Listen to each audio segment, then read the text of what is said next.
Last week, we heard a story from Monique about genealogy through Ancestry.com. Today, we're going to hear another speech about genealogy with a much different outcome.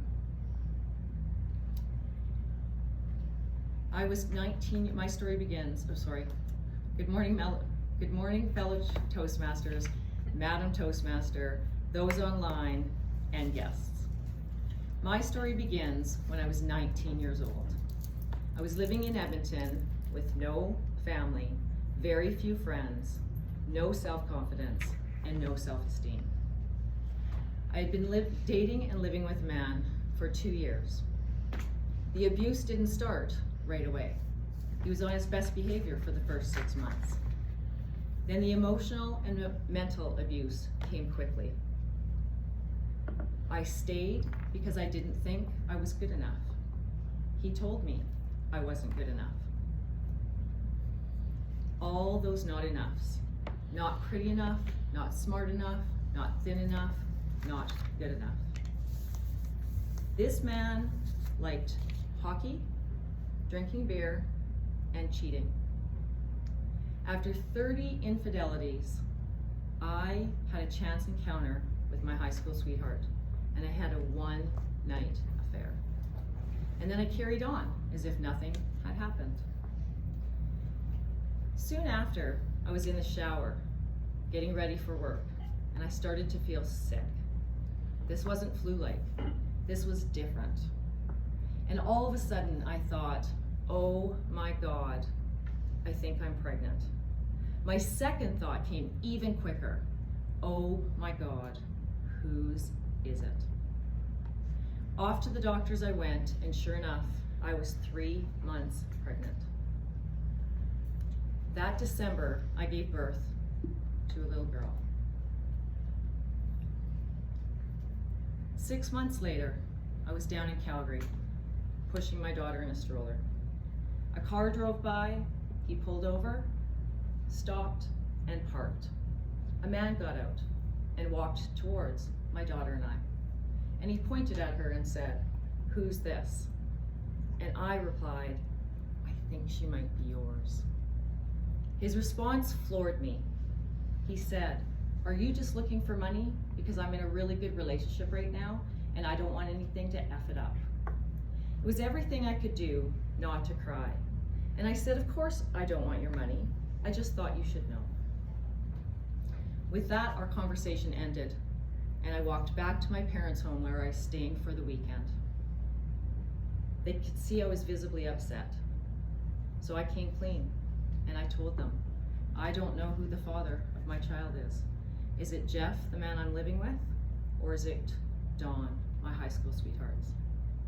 Now, my parents come from a generation of don't talk about it, and it doesn't exist.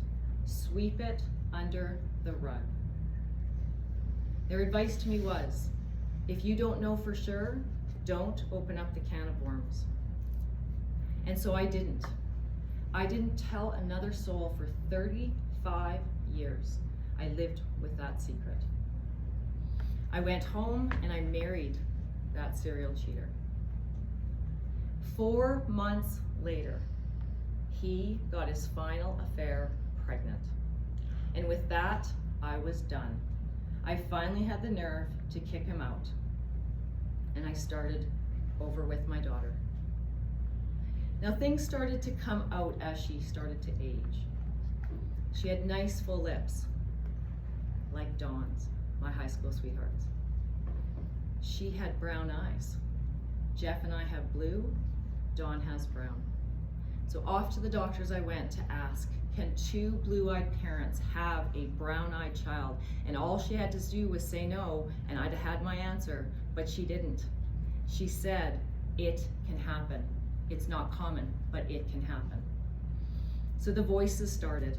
One voice was saying, don't worry about it. See, she's Jeff's, don't worry. The other voice was saying, you messed up. You're a horrible person. Look what you've done. These voices never stopped for 35 years. I tried to find Dawn. White pages, social media, high school reunions, friends. I couldn't find him. Then September 2022 happened. My daughter did a genealogy test unknown to me. Now, hearing Monique's story last week, I can picture her getting those results and turning to page 2 and seeing those words, "You have a 26% match with a female in Calgary." That female in Calgary is my daughter's half-sister. That female in Calgary's father is Don. My daughter's father is my high school sweetheart. Now, when she called me that Sunday, I was at a meeting in West Edmonton Mall, and she said those words, "Mom, I did a genealogy kit through 23andMe. My world imploded. Instantly, I felt sick to my stomach. My bottom fell out of my world, and my walls came crashing in. I don't know how I made it home that night. I was crying so hard, but I told her everything that I could remember. Now, some things haven't surfaced, but everything that I could remember, I told her. I drove home while we were talking. I got home, I sat on the floor of my back entrance, and she said, "Mom, I need time to think." To which I replied, "Absolutely, I understand." The conversation ended. I stood up, I deadbolted that back door, I walked to the front door, and I deadbolted that one too. I walked up to my bedroom, and I pushed a set of dresser drawers in front of my bed.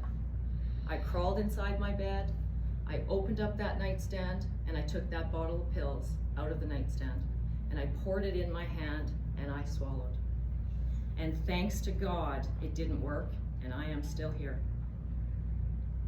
My daughter has chosen to take this, my daughter has chosen to never talk to me again.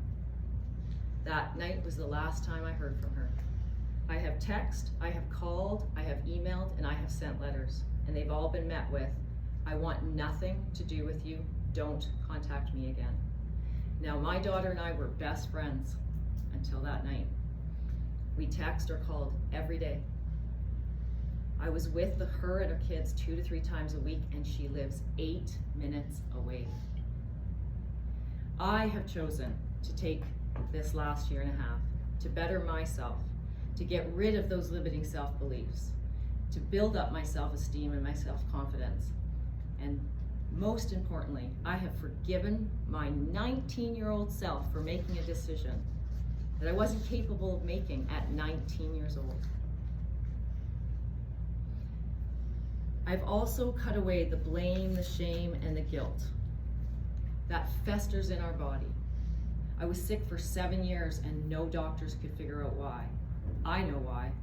It was because of the shame and blame and guilt that was killing me. It was eating me up inside like poison in my body. I'd never lived an authentic life. I really didn't live a life at all. It caused me, I had toxic relationships, it caused me friendships, because I wasn't living, because I was blaming myself. So in conclusion, I would like to read this. What I have learned is holding on to shame, blame, and guilt can weigh heavily on our psyche, poisoning our self-esteem and inhibiting our ability to move forward. It traps us in a cycle of self-doubt and prevents us from embracing growth and self-forgiveness.